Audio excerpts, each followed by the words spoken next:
मला ना कधी कधी असं वाटतं यार, जे शाळेचे दिवस होते माझे वाले ते एकदम बरे होते. एकदा 10वी पास झालं बरं, 11वी सायन्स ॲडमिशन, 12वी सायन्स ते कंप्लीट केलं एकदाचं, कसं बस तरी रट खर्च का होईना. त्याच्यानंतर पाहिजे पुढे ॲडमिशन घ्यायची लागली, इंजिनिअरिंग म्हणा, आर्ट्स ॲडमिशन म्हणा माझं झालं. त्याच्यानंतर आयुष्य एकदम असं नाही वेगळ्या पॉईंटला पोहोचलं. तेव्हापासून कळलं की घरच्यांना जास्त करून फक्त कोणाच्याही घरच्यांचं म्हणते बरं का मी, तुम्ही जर कमवत असाल ना तुम्हाला किंमत नाही. पहिली गोष्ट म्हणजे नोकरी लागणं, त्यावेळेस माझ्याकडे एकच ऑप्शन होतं फक्त, लवकर लवकर कुठली तरी नोकरी मिळवणं.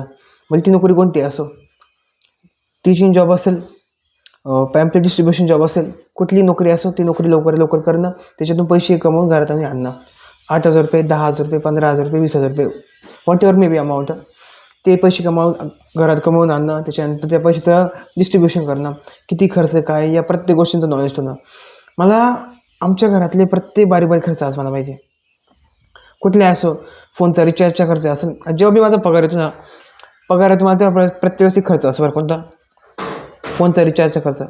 आमच्या घरातले समजा माझे आईवडील असतील, त्यांच्या फोनचा रिचार्जचा खर्च, माझा फोनचा रिचार्जचा खर्च, तो खर्च बरं का, तो म्हणून 1-2 हजार रुपये तो खर्च असतो बरं का. दुसरा खर्च म्हणजे वडिलांचे जे लोन्स असतील, इन्स्टॉलमेंट्स, 8,000 10,000चे इन्स्टॉलमेंट्स वगैरे, तो भरणं.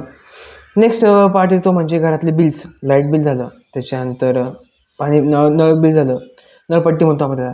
त्याच्यानंतर वेगळ्या प्रकारचे बिल्स झाले अजून. त्याच्यानंतर जे मी पर्सनल यूज करतो, नेटफ्लिक्सचं म्हणा, सबस्क्रिप्शन म्हणा, कॅनवाचं सबस्क्रिप्शन म्हणा, या गोष्टी. त्याच्यानंतर जे खर्च आहे, पण जोपर्यंत 10वीच्या आधी होतं यार, 10वी 9वीला 8वी 7वीला थोडं टेन्शन नव्हतं की हा बाबा नोकरी लागायचं लवकर वगैरे काहीतरी असं. तेव्हा त्याचं खूप सारे स्वप्न खूप घेऊन बसलो तुम्ही. पण नंतरून जेव्हा रिअल लाईफमध्ये आलो ना, ॲट द एज ऑफ, आधी पण जॉब करायचो मी, असा काही विषय नव्हता. बट तेव्हा एवढ्या गोष्टी कळत नव्हत्या खरं म्हटलं. आणि आत्ता काही गोष्टी आहेत ज्या कळत नाही अजूनपर्यंत. आपण काय बोलतोय, आपण काय कपडे वेअर करतोय खरं म्हटलं, या गोष्टी कधी कधी कळत नाही. पण स्टील खूपशा गोष्टी मी ट्राय करतोय. मला असं वाटायचं की मला प्रत्येक गोष्ट माझ्या वयाची खूप लवकर लवकर समजली पाहिजे.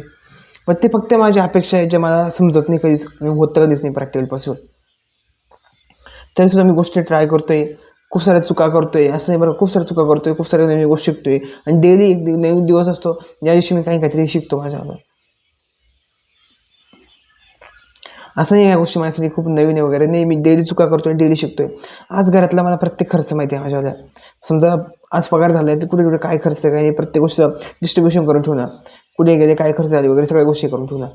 एक म्हणतो आपण फायनान्शियल बजेट घराचं पूर्णपणे क्लिअर करून ठेवणं, ते क्लिअर माझं झालं. आणि नेक्स्ट 2 to 3 years किंवा 5 yearsमध्ये मला कंप्लीट फायनान्शियल फ्रीडम व्हायचं आहे. तिथे एवढं कळून चुकलं की ती काय फक्त जॉब करून होणार नाही आहे, त्यासाठी मला बिझनेसमध्ये उतरावं लागणार आहे. ठीक आहे, धन्यवाद.